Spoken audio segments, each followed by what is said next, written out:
Hello সবাইকে, নতুন একটা ব্লগে তোমাদের সকলকে স্বাগত জানাই। দুর্গাপুজোর রেশ কাটতে না কাটতেই চলে আসে কোজাগরি লক্ষ্মী পুজো। হ্যাঁ, আজকেই সেই লক্ষ্মী পুজো। তার জন্য দেখো বাড়িটাকে কত সুন্দর করে আমরা সাজিয়েছি। আর এখানে দেখো পুজোর সব কিছু গোছগাছ করা হয়ে গেছে। আর আমাদের লক্ষ্মী মাকে কেমন লাগছে সেটা কমেন্ট বক্সে কমেন্ট করে কিন্তু জানাতে ভুলো না।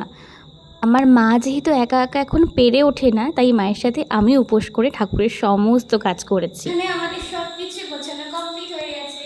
এখন ঠাকুর মশাই আসার অপেক্ষা। ঠাকুর মশাই এক্ষুনি চলে আসবে। পাশে আমাদের ওই বাড়িতে পুজো করছে। তো দেখো আমাদের মাকে কেমন লাগছে। আমাদের নতুন ঘরের পুজো। হ্যাঁ, এই ফুল, এই যে মালটা গেঁথেছি না, এটা কিন্তু পুরো আমাদের গাছের পদ্ম। দেখেছো কত সুন্দর লাগছে। এটা এখানে দিয়েছো কেন?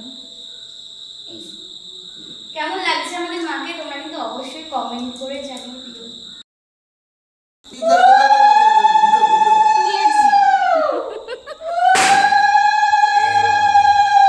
আমার বাপের বাড়িতে কিন্তু অনেক বড় একটা পরিবার, নন্দী পরিবার। তোমরা হয়তো আমার ভিডিওতে টুকটাক অনেকেই দেখেছো। অন্য একটা ভিডিওতে তোমাদের আমার বাড়ির সবাইকে শেয়ার করব। তো ঠাকুরমশাই এখন আমাদের ওই বাড়িতেই পুজো দিয়ে আসলো মেজমার ঘরে। এখন আমাদের ঘরে লাস্ট করবে আমাদের বাড়ির পুজো। গতঃ পিবা ইয়া মরে কুণ্ডলী। এই যে আমার হাতে যে শিউলি ফুলগুলো দেখছো, কত সুন্দর লাগছে না? ফুল মানেই তো সুন্দর। আর এই সুন্দরতার পেছনে আমার মায়ের একটা খুব বড় হাত আছে, মানে আমাদের বাড়ির গাছের পেছনে। যেমন গরুতে খাওয়া থেকে ঝড় বাদলা বৃষ্টি সব কিছুর থেকে এই গাছটাকে তিল তিল করে বড় করে ফুল ফুটিয়েছে। এখন তো আমাদের বাড়ি একদম গন্ধে মম করে, রাস্তা থেকে যেই যায় সেই বলে।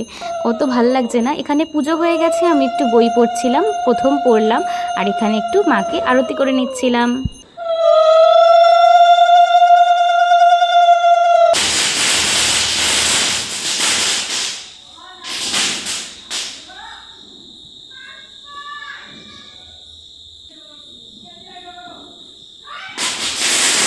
লক্ষ্মী দেবীর জয়।